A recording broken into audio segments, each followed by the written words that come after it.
एक गांव में राम और सोना नाम की पति पत्नियों का जोड़ा रहता था। कहने को तो उनके घर में गरीबी थी, लेकिन प्यार और शांति की कोई कमी नहीं थी।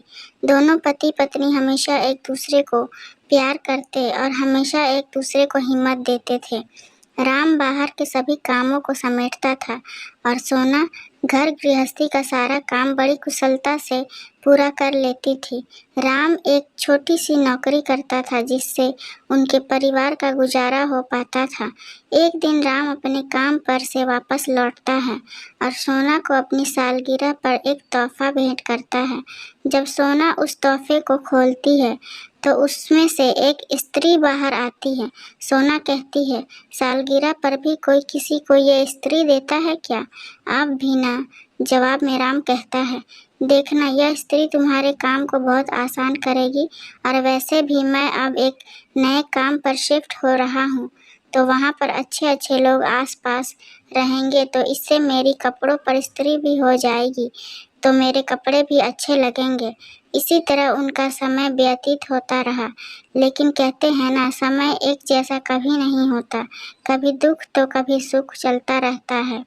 एक दिन राम काम पर गया हुआ था, लेकिन दुर्घटनावश उसका एक कार एक्सीडेंट हो गया। एक्सीडेंट इतना बुरी तरह से हुआ था कि उसे बिस्तर पकड़ना पड़ा। अब उनके घर की आर्थिक स्थिति बहुत ही नाजुक हो चुकी थी, क्योंकि घर में कमाने वाला केवल राम ही था। सोना अब बिल्कुल टूट चुकी थी, क्योंकि अब घर की सारी जिम्मेदारी और पति की दवाइयों का खर्चा का पूरा बोझ उसके कंधों पर आ चुका था। घर पर बैठकर कुछ नहीं होगा, इसलिए बहुत सोच समझकर वह घर से बाहर जाती है। गांव में उसे सड़क के ठीक सामने एक झोपड़ी दिखाई देती है। वह उस झोपड़ी में जाती है और स्वादिष्ट आमलेट भंडार का एक बोर्ड टांग देती है। सोना की एक कला बहुत अच्छी थी, वह आमलेट बहुत ही स्वादिष्ट बनाती थी। उसने अपने बचे हुए पैसों से कुछ अंडे और आमलेट की बाकी सामग्री भी खरीद ली, लेकिन पकाने के लिए उसके पास कोई भी साधन नहीं था, जिसकी वजह से वो वापस उदास हो जाती है। लेकिन तभी उसके मन में एक विचार आता है। वह अपने पति के दिए हुए तोहफे स्त्री को घर से लेकर आती है। वह स्त्री को गर्म करने के लिए रख देती है। थोड़ी देर में ही स्त्री गर्म हो जाती है। तब तक वह आमलेट के लिए अंडे और उसके घोल को तैयार करती है। वह तुरंत इस घोल को स्त्री पर डालती है। स्त्री गर्म होने के कारण वह तुरंत आमलेट पका देती है। आमलेट बनते समय ही उसमें से काफ़ी स्वादिष्ट खुशबू आ रही थी, जो आसपास खड़े लोगों तक पहुंच रही थी। लोग उस खुशबू को सूंघकर सोना की झोपड़ी की तरफ बढ़ते और थोड़ी ही देर में काफ़ी भीड़ इकट्ठा हो जाती है। सोना एक एक करके इसी तरह आमलेट पकाती और लोगों को देती जाती। उसका काम धीरे धीरे फैलने लगा।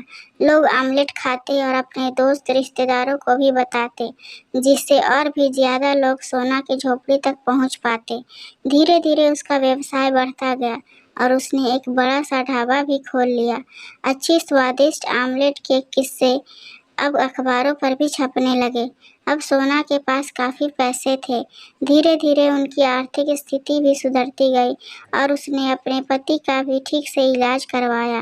राम अपनी पत्नी की काबिलियत और तेज दिमाग को देखकर काफ़ी खुश हुआ। वे दोनों हॉस्पिटल से घर वापस आए।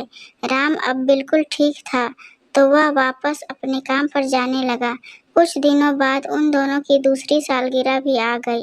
राम काम से लौटते वक्त दोबारा से सोना के लिए एक तोहफा लाया। जब सोना ने इस तोहफे को खोला तो उसमें अब बड़ी स्त्री निकली। इस बार फिर से सोना चौंक गई और हंसते हुए बोली, दोबारा से स्त्री लाए हो? राम कहता है, पिछली बार जो मैंने स्त्री दी थी उसने हमारे जीवन की सारी मुसीबतों को दूर कर दिया। अब यह स्त्री भी तुम्हारी बहुत बड़ी मदद करेगी।